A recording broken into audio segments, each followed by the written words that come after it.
Today we're going to be repairing the control board of a Hobart Champion 10,000 engine-driven welder.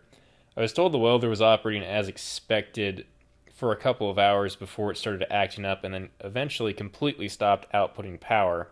And you can see on this board there's a MOV that's blown up, a resistor that's blown up, and it's a little bit harder to tell, but the 8-pin control chip in there's also blown up. The back of the board there's a trace that is completely broken, and you can see the sort of carbon tracking around that. This board's a bit difficult to work on because it's coated in conformal coating. You can see I'm scraping that off there. Actually comes off pretty easy just with that's a plastic spudger out of like a screwdriver kit that I had. Putting some flux on there after getting the conformal coating off. I did the best I could to remove all the solder from the pins on all the suspect components. I was doing some research, and apparently there's a diode on here that also fails pretty consistently with these, so I was trying to get that out too.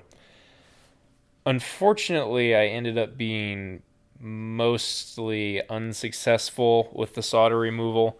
You can see it's doing a pretty decent job getting the solder out of those barrels, but unfortunately there's just a little bit left on all those pins, so I couldn't quite easily remove the parts. So I went with the nuclear option and just started cutting the parts out and also cleaning up the silicone underneath that MOV you can see there.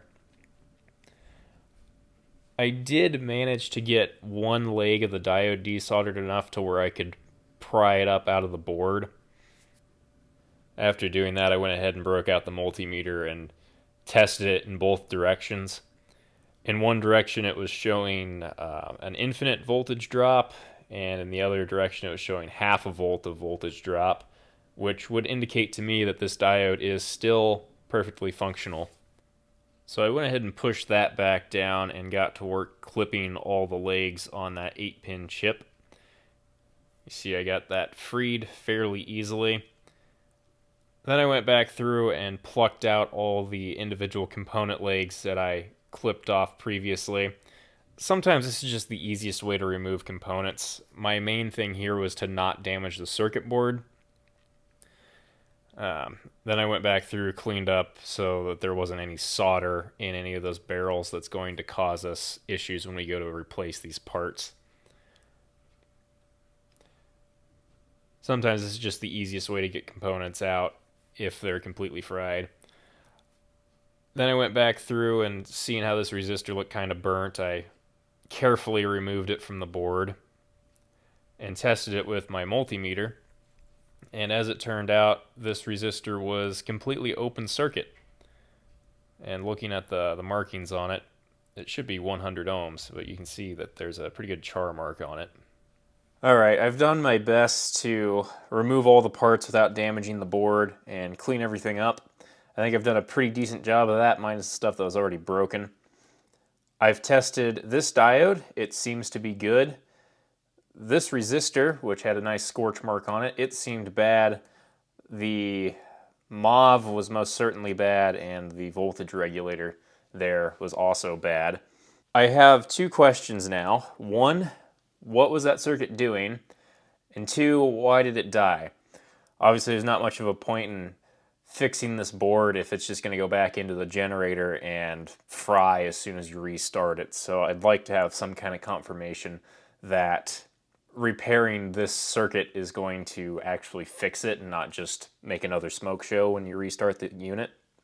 Through the use of a series of sketchy websites, I did get the service manual for this unit. I also have the original owner's manual for it too. But this is out of the service manual. This schematic is probably the best I can tell for the board that I have here. These do have a few different versions, it looks like, depending on the machine serial number. Unfortunately, I don't know what the machine serial number is, so I'm just taking my best guess as to which one of these is correct. But looking at what's on the schematic versus what's on the board, this seems pretty similar. So this area is what we're looking at for our purposes and everything that blew up. So you'll see VR1, this is that 8-pin chip that had the hole in the side of it. RV1 is the mauve that blew up, and then R121 is actually this guy down here, and that one seemed to also be dead, seemed to be open circuited. From my bit of research on these, it seems like D30 here, which is the big diode here that I tested, that seems to be a common failure point on these too, but ours seems to be okay, so I'm not going to worry about that. So what is the purpose of this circuit? Well, you can see here we have 12 volt in, comes into this device. This is a switching regulator chip, and it is feeding power into this transformer, and that transformer outputs a plus minus 15 volt rail for the rest of the circuitry on this thing to use. It's also kind of interesting to see the circuitry because this unit is from March of 2003, at least the manual's from March of 2003. So fairly old technology, and this thing has no microcontrollers on it. It is all just discrete circuitry and various analog things. So fairly simple. It's all built out of like op amps and whatnot. A lot of resistors and discrete components on that board. Anyway, this unit is pretty much the power supply, presumably for the various op amps on that board, given the plus minus 15 volt rails. That also explains why the generator completely stopped outputting power, because if this power supply circuit isn't powering up that board, it's not going to give any power to the rotor of the generator, which is what you need in order to excite the generator to create electricity on the output. The next question is, why did this blow up? Well, I think the answer to that's kind of interesting. If we go to this page, this schematic is much easier to find than the one that we were just looking at. You can just download this one straight off of Hobart's website, or if you have the original manual, it'll be in here too. I think this one's a little bit different, a little bit of a different revision than the one that's actually in this manual, but it's still going to get the same point across. I did a bit of work sort of tracing back where this chip was getting power from, and it turns out it's from the two middle pins of this connector, which I think are pins 2 and 5 on this, if I remember correctly. If you trace those out, you'll see that one of them goes over to the hour meter for the machine, and the other one is going down here through this plug, and then there's a fuel shut-off solenoid and whatnot, but this actually snakes back around here, through here, and then back into the run position on the start-stop switch for the unit. And then tracing back further, that run position goes to the bat position of the switch, which is number 6. That goes back through here, through another connector, through a fuse, and then to the 12-volt battery of the machine.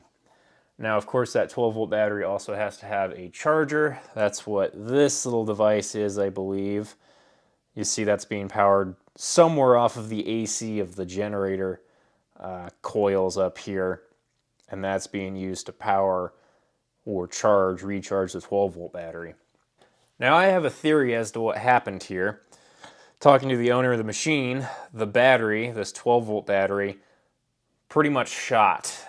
He had to jump start the machine to get it running, and when this circuit finally conked out, it actually would not crank the machine even after it had been running for a few hours. So that, to me, means this battery was not taking a charge, and it means that this charging circuit was probably struggling to try to maintain a voltage across this 12-volt battery. So what I think was happening is, because this battery was so bad, the voltage regulator here was sending a lot of probably spikes of much higher voltage than what it was intended to put out, and because of that, it probably slowly cooked this metal oxide varistor here. And then once that varistor finally gave up, the chip here would have also died in the process.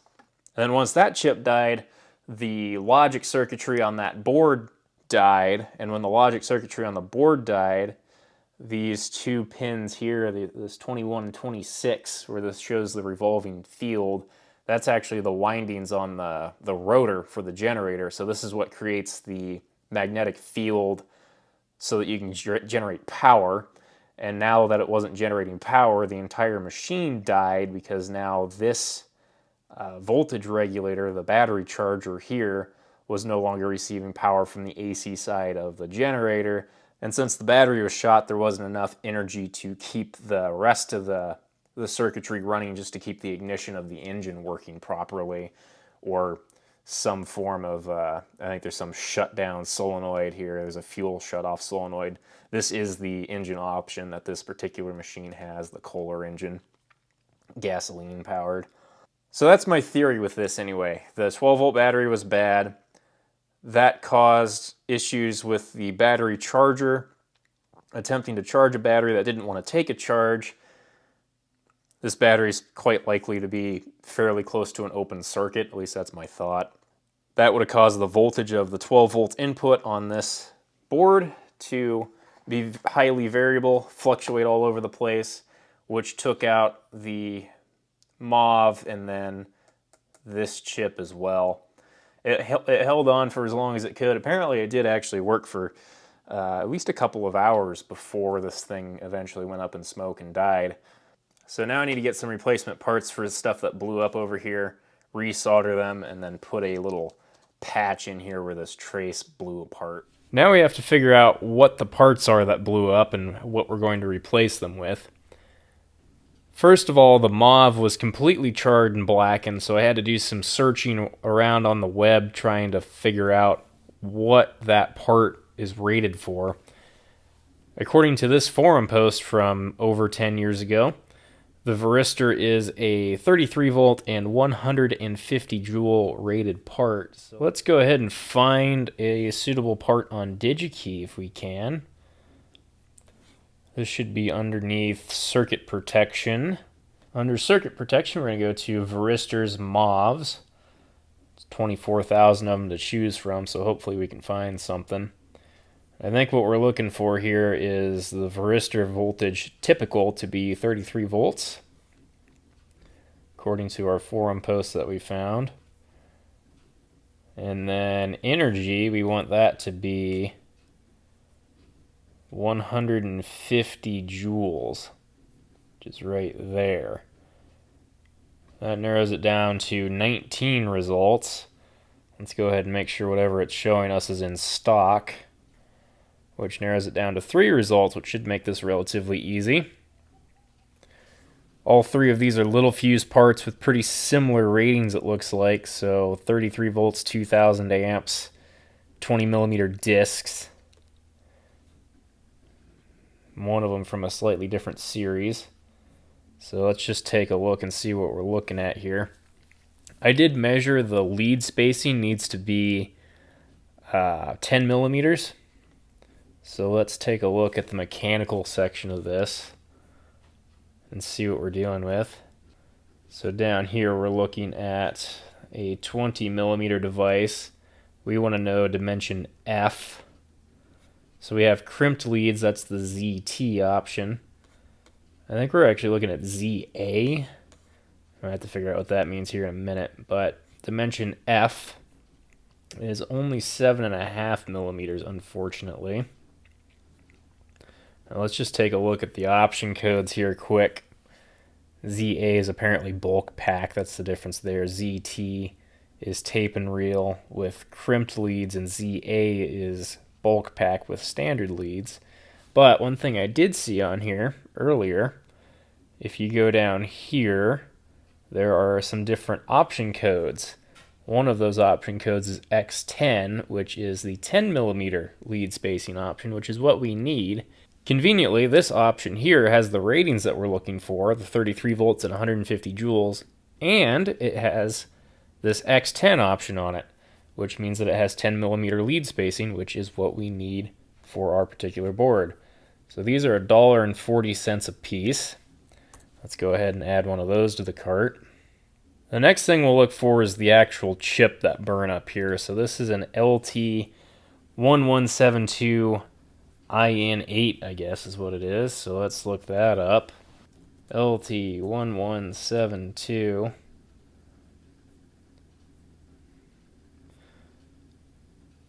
And we know our part is an 8-pin P-dip.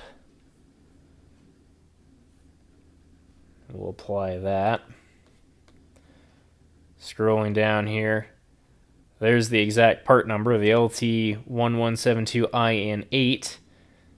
And if you're curious, the difference between these two parts is actually the operating temperature range. So the top part is 0 degrees C to 100 degrees C, whereas the equivalent replacement part is negative 40 degrees C to positive 100 C. For what this does, it's kind of a ridiculously expensive chip, $11.50 for a buck boost converter, but I guess that's what they used, and that's what we're going to have to put back in. The last thing we need is this resistor, which for whatever reason seems to have burnt up. I'm not sure if something externally heated this up and killed it or what exactly happened, but it measured open circuit when I tried to test it. So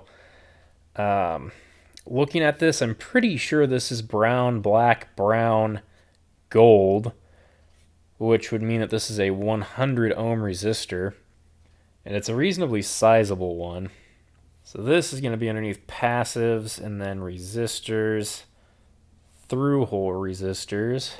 So brown, black, brown like that is going to imply that this is a 100 ohm resistor. If I can find one of those in this list. 100 ohms, and then the gold implies that it's a 5% tolerance part. And then I'm going to look for physical dimensions here. So I measured this at 4.6 by 16.3, so we'll see if we can't find something similar size-wise. So 4.5 by 14.5, that's an option. We're kind of just trying to find something reasonably similar so that it fits in the original footprint and it has a similar power rating. Looks like these are either going to be 3 watts or 5 watts. I don't see any problems with going with the first one on the list here. 39 cents for a single piece. It's rated at 3 watts, 100 ohms, 5%. I think that'll do just fine for us. Let's go ahead and add that to the cart. So we have a total of $13.29 worth of parts, $7 in shipping, 14 cents worth of tariffs, and then there's going to be probably some tax on top of this too. But we're totaling around $20 for 3 parts to fix this board. So I will say you can Google Champion 10,000 voltage regulator repair parts and you'll come up with this. It seems like it's common for this diode to also fail, but I checked the diode and it seems like it's fine, so I'm not going to worry about that.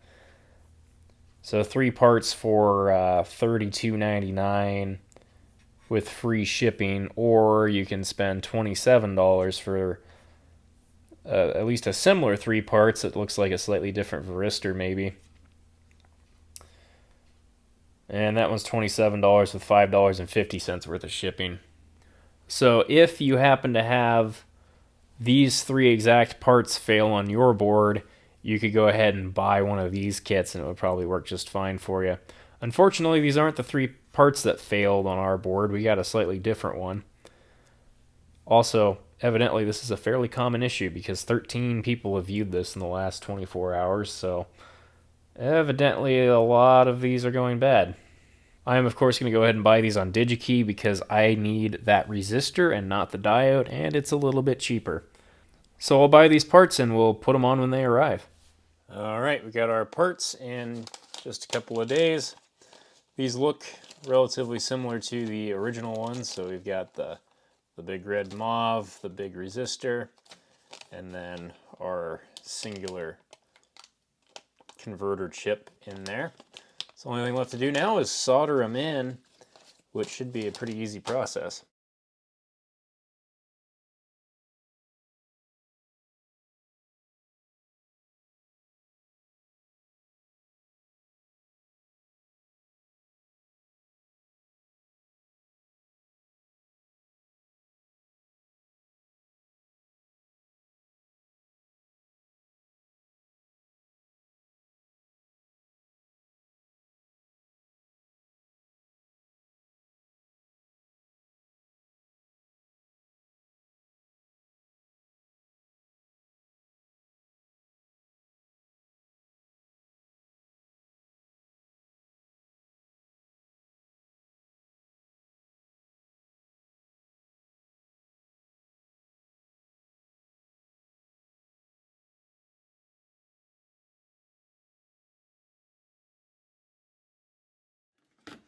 All right, so components are soldered on. The only thing that matters polarity-wise here is this chip that we put in. There's a little sort of notch in the outline of the chip that aligns with the notch on the chip itself. Also, if you had to replace this diode, there will be a line underneath that diode that shows you where the line on the actual diode lines up with. Fairly easy to do. At this point, you could just test it by throwing it in the welder and firing it back up, but unfortunately, that welder's not at this facility, so we're going to have to do a bench test. And I was looking at the schematic, so we found out here that the positive for the board, the plus 12 volts from the battery, is going into pins 2 and 5 on this RC3. And I was looking at all the different ground symbols, and it turns out it's actually this one up here that I'm looking for, which goes into pin 1 on RC4. And RC4 is this one. You can see the 4 at least. Unfortunately, you really can't see the any of the pin numbers, so we're going to have to take a little bit of a guess as to which pin we're actually shooting for here. So in order to do that, we're going to bring out the multimeter, put it in continuity mode. So when we detect something that's connected, the meter will beep at us. Now, how do I know what ground is? Well, it's actually fairly easy to tell. If you're looking at a board like this and you start seeing components where there's all this flooded copper kind of everywhere on this board, what you're looking for is a component that has the copper flood around it, and then it sort of has a star pattern going into the component itself. So you can see the little star pattern where that's connected there, and it connects down here too, and then it goes into this big copper plane. That is most likely going to be ground. So if I touch one pin or one lead of my multimeter to that, and then one to the pin here, so that first pin is likely ground, and then it shouldn't be connected to the rest of these. So that one is ground, and then we already knew that these two pins will both function as power in. So we'll take our bench power supply, we'll go positive into here, which we might not be able to actually get the clip on. Oh, no, we can. There we go. And then the ground will go onto the pin that we just figured out was ground. Got the power supply set at 13.8 volts, 2 amps. Turn that on. It's drawing about 1/3 of an amp, 4 watts or so, which is probably fine. Nothing smoking yet. Set the multimeter to volts. Now, if you recall on this schematic, the part that we replaced is producing a plus minus 15 volt power supply. So if we can find D33 and D34, we can find points where we can probe the plus minus 15 volt rail. And those should be the diodes right in there, which unfortunately are half coated in silicone. But we'll see what we can do. So we'll go to the ground on the power supply. Ground on the power supply, and then we'll go to one side of these diodes. We should be able to find a 15 volt point in here. Yeah, there we go, 14.9, that's close enough. So unfortunately I can only really probe D33, which is this one, and you'll see that's at 14.9 volts. So if we are creating the positive 15, we're going to be creating the negative 15 as well, so I'm not worried about that. Unfortunately, the probe points are kind of covered up with the glue. I might be able to probe it on the back side, but even then it's still going to be coated in the conformal coating. I will say if we are producing the positive 15 volts, that kind of implies that we're also producing the negative 15, because that's all produced off this one circuit. So I'm not too worried about that. I think that's successful, and we have indeed repaired this part of the circuit. So there's 2 more things to do here. Obviously we need to put this in the actual machine and see if it works, but also if we want to do this right, we really should put the silicone and the conformal coating and everything back on this. I don't have any of this silicone stuff. However, I do actually have a little bottle of conformal coating that we could use on this. I'm debating whether or not I want to actually do it. I don't think it's strictly necessary to have this conformal coating on here, but it is nice to have just because this is a machine that can be used outside and it's not really weatherproofed all that well. But you can see even up in like the areas that we haven't messed around with, that coating's still starting to peel off on this board just because of the age of it. It is a good idea on stuff like this to have that silicone glue around these big components that can flop around, because this is a machine that's in a high vibration environment. It is attached to an engine after all, so it's good to have that kind of stuff on there. You could also use hot glue instead of the silicone. Generally, when hot glue is used on electronics like this, it's a higher temperature rated stuff, so it's harder to melt and harder to degrade, but stuff you get at home is probably better than nothing. Alright, so I did go ahead and clean up a bunch of the conformal coating that was chipping off both the front and the back of the board. There's still some here, unfortunately. It is really peeling off in all kinds of different places. But I've got it cleaned up with isopropyl alcohol, some Q-tips. I may go ahead and try to replace the conformal coating, especially on the areas that we worked on here. I have this bottle of conformal coating from MG Chemicals. This is 419D. I've had this for a long time. I've actually never tried to use it. I had a different project that I was going to use conformal coating for, and never got around to actually doing it, so we're going to see how well this stuff works. It really doesn't have much in terms of instructions. It's just a whole bunch of warnings. So, yeah, it came with 2 brushes and a bottle of stuff, so it seems relatively simple. I think we just kind of brush it on. I do have the window open here, so you might be able to hear some birds chirping outside and whatnot, but I think the chemicals in this stuff probably aren't very nice, so I don't really want to breathe them in, at least as little as possible. Stuff actually smells a lot like a dry erase marker, which is kind of weird. Pretty strong, though. Go ahead and flip this over, and we'll do the top side too. I'm just going to set this down on the vise because I didn't really do anything to the center of the board. I know the circuit boards had its fair share of run-ins with mud wasp nests, so I figured it's probably a good idea to protect it a little bit from those at least. We'll let this sit for, I guess, a few hours. We'll see how long it takes to dry. Not sure how long it's supposed to take.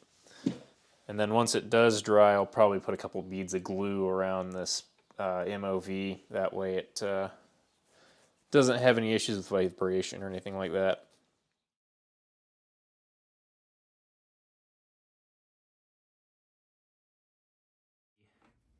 So I don't have footage of it, but we did go ahead and get the welder put back together, put the board in it, fired it up, tested all the outputs, the 120, the 240, the weld output, also made sure the 12-volt battery was charging as it should.